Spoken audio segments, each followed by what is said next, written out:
Bon, faut qu'on parle.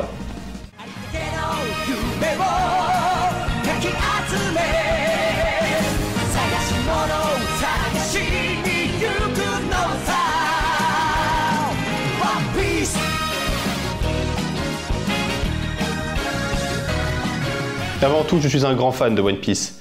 C'est cette œuvre qui m'a fait mettre les premiers pas dans les mangas. Il y a déjà presque 15 ans. Ça ne nous rajeunit pas.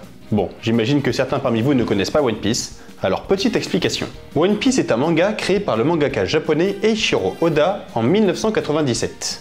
Mangaka, pour les non-spécialistes, c'est le mot japonais pour dire créateur de manga. Depuis 1997, plus de 100 tomes ont été publiés, et One Piece est devenu la bande dessinée la plus vendue au monde en 2015, passant devant Astérix.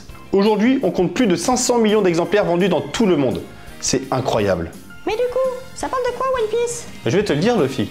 One Piece raconte l'histoire d'un jeune pirate du nom de Luffy, en quête du plus grand trésor de tous les temps, le One Piece. A l'aide de ses camarades, ses nakama en japonais, il va vivre des aventures incroyables voguant vers des îles toujours plus folles les unes que les autres, et combattant contre des ennemis de plus en plus forts. Pour l'aider dans ses combats, Luffy possède aussi un pouvoir spécial. Dans les premières cases du manga, notre héros mange un fruit particulier, appelé fruit du démon, qui le transforme en homme caoutchouc. Et de ses pouvoirs, Luffy va en profiter, que ce soit pour amortir les chocs, s'étirer, manger des quantités astronomiques de nourriture. Il va s'en servir en long, en large et en travers. Et en tant que fan de One Piece, j'adore. Mais en tant que scientifique, je me pose quand même la question. Est-ce que c'est possible? Est-ce que les pouvoirs qui ont été attribués à Luffy par Eiichiro Oda sont simplement sortis de son cerveau extraordinaire, ou sont-ils basés sur des faits réels? Luffy possède donc un corps en caoutchouc qui lui permet de s'étirer. Mais comment est-ce que le caoutchouc ça peut s'étirer et revenir à sa place naturellement? De quoi c'est composé le caoutchouc? Chimiquement, le caoutchouc est principalement constitué de longues molécules carbonées appelées polyisoprènes. En étudiant un peu sa structure, on se rend compte que ce polymère alterne 3 liaisons simples, une liaison double, 3 liaisons simples, une liaison double. Quand deux atomes sont reliés par une liaison simple, ils ont une certaine souplesse, souplesse qu'ils perdent lorsqu'ils sont reliés par une liaison double. Et ce sont ces deux caractéristiques qui vont donner au caoutchouc son élasticité. Sa longueur va permettre de l'étirer, et la rigidité de ces liaisons doubles va le faire revenir dans son état initial. Ainsi, à température ambiante, le caoutchouc peut s'étirer jusqu'à 10 fois sa taille initiale. Mais ça, c'est dans la vraie vie. Et dans One Piece alors? Eh ben dans le manga, c'est plutôt bien respecté. Quand on voit Luffy le ventre plein, pas de souci, il fait moins que 10 fois sa taille initiale. Quand il étire son bras pour frapper ce monstre marin, on est à peu près dans les cordes aussi. Rien à dire. C'est même plutôt réaliste.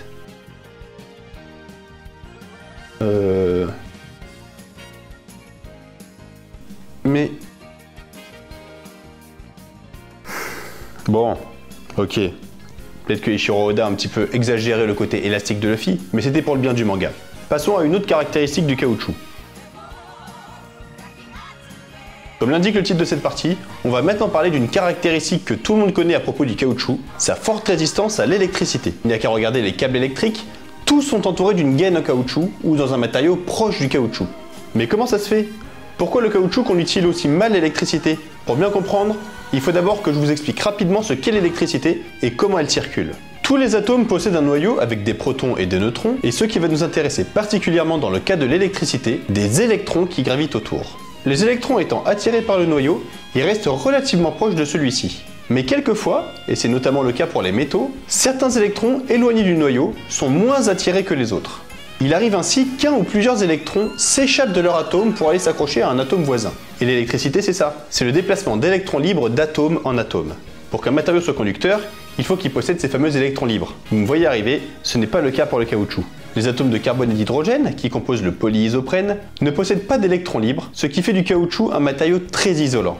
Et plus l'électricité parcourt de chemin dans le caoutchouc, plus le courant sera affaibli. Pour celles et ceux qui veulent des chiffres, le caoutchouc a une résistance de 10 milliards d'ohms par mètre parcouru. On sait que le corps humain ne peut tenir que jusqu'à 500 mA pendant 1 milliseconde. Au-delà, c'est la crise cardiaque. On va supposer pour la suite que le cœur de Luffy fonctionne de la même manière que le nôtre. Luffy dans One Piece se prend plusieurs fois la foudre. Mais est-ce que c'est réaliste? Voyons voir ça. Luffy va combattre Ener, un ennemi qui a le pouvoir de lancer des éclairs. Il lui lance une décharge à 10 millions, 60 millions, puis 100 millions de volts en plein torse. Mais Luffy résiste facilement. Et pour cause, même en se prenant la décharge en plein torse, le courant va parcourir environ 5 cm avant d'atteindre le cœur. Le courant qui circulera dans son cœur sera donc environ de 200 mA. Encore en dessous des 500 mA, trop facile. Bon, vous l'aurez compris, la structure et la composition du caoutchouc donnent à Luffy des propriétés incroyables. Élasticité, résistance électrique, mais Luffy possède aussi quelques faiblesses. Passons sur les classiques. Si on le chauffe trop, il brûle, si on le refroidit trop, il gèle, et si on le déshydrate, il est complètement déshydraté. Il reste néanmoins une faiblesse qu'étonnamment aucun ennemi n'a testé sur lui. Une faiblesse liée à la composition et à la structure même du caoutchouc. L'huile. Oui, vous m'avez bien entendu. Chimiquement parlant, qu'elles soient minérales ou végétales, les huiles sont principalement composées de carbone et d'hydrogène. Elles ressemblent finalement beaucoup aux polyisoprènes du caoutchouc. Les longues chaînes de l'huile vont donc pouvoir s'immiscer entre les polyisoprènes et les séparer les uns des autres. Et l'émission est d'autant plus accélérée quand l'huile est chauffée. Ainsi, l'huile chaude dissout carrément le caoutchouc. Donc au final, les deux pires ennemis que Luffy pourrait rencontrer, ne seraient-ils pas Olive et le professeur Tournesol?